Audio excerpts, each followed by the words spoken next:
हवा चलने के बाद कुछ हादसा हुआ, दीवार गिर गई, आपने विजिट की, इसकी तफसीलात।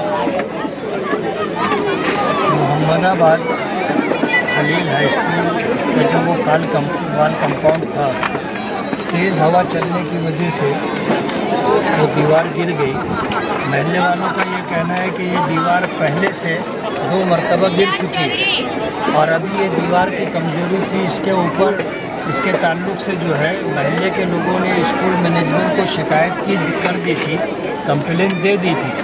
बजाय उसकी दुरुस्तगी के उन लोगों ने उसके ऊपर पतरे का और भी 5-6 फीट उठा दिया। हवा चलने की वजह से और पतरा लगा देने की वजह से दीवार पर लोड आया और ये पूरी दीवार गिरी। उस दीवार के नीचे जानवर दब करके मर गया। 2 4 व्हीलर है, रिक्शा है और इसी तरह जो है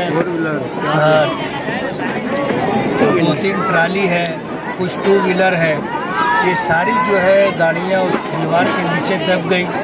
बहुत ज़्यादा नुकसान हुआ है। इस सिलसिले में तहसीलदार को हमने फ़ोन किया। तहसीलदार अपना आदमी भेज रहा है, वो आकर पंचनामा करेगा। हमने उनसे ये कहा है कि सरकार की तरफ से इस तरह जो हादसाती तौर पर नुकसान होता है, इस नुकसान की भरपाई के लिए सरकार का जो भी नियम और कानून है उसके मुताबिक जिनका नुकसान हुआ है उनको भरपाई मिलनी चाहिए।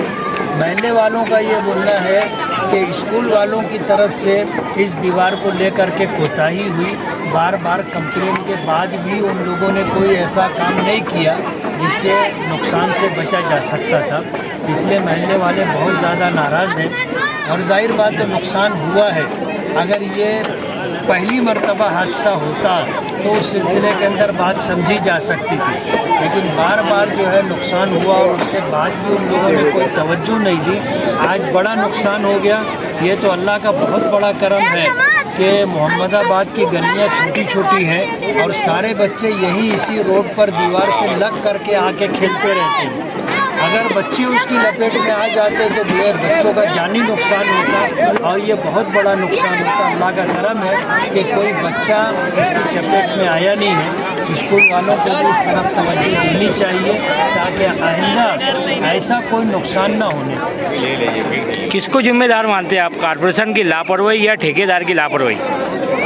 ये तो स्कूल मैनेजमेंट जवाब देगा। जैसे तहसीलदार से आपने बात की है तो दीवार जो है प्राइवेट दीवार थी। जी, प्राइवेट दीवार, इसलिए जो है स्कूल मैनेजमेंट इसका जवाब देगा। अच्छा, अभी शहर में अलग अलग बातें होंगी। दीवार गिरने के बाद यहाँ पर पहुँचे आप, मगर 180 या 185 झोपड़े उखाड़े गए, वहाँ आप पहुँच नहीं पाए। इस मामले में क्या बताएंगे अब आप? मैं ये बात बता चुका कि हाई कोर्ट का फैसला था और हाई कोर्ट के फैसले के बाद अगर इससे बचने की कोई उपाय थी तो वो सुप्रीम कोर्ट जाने का रास्ता था।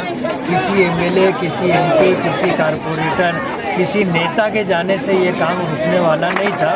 इसलिए इस तरह का एतराज़ उठाना कि आमदार बहुत कमज़ोर है, बहुत मजबूर है, बहुत बेबस है, ये सब फालतू बात है। अच्छा, आगे क्या करेंगे अभी आप उनके लिए, बस्ती वालों के लिए क्या करेंगे आगे आप? बस्ती वालों का मसला नहीं है, स्कूल का मसला है, दीवार का मसला नहीं, है। जो घर जो करना होगा सरकार करेगी। अभी तुम ये बात करो, ये मुद्दे से बात करो, दूसरा मुद्दा मत लाओ यहाँ पे।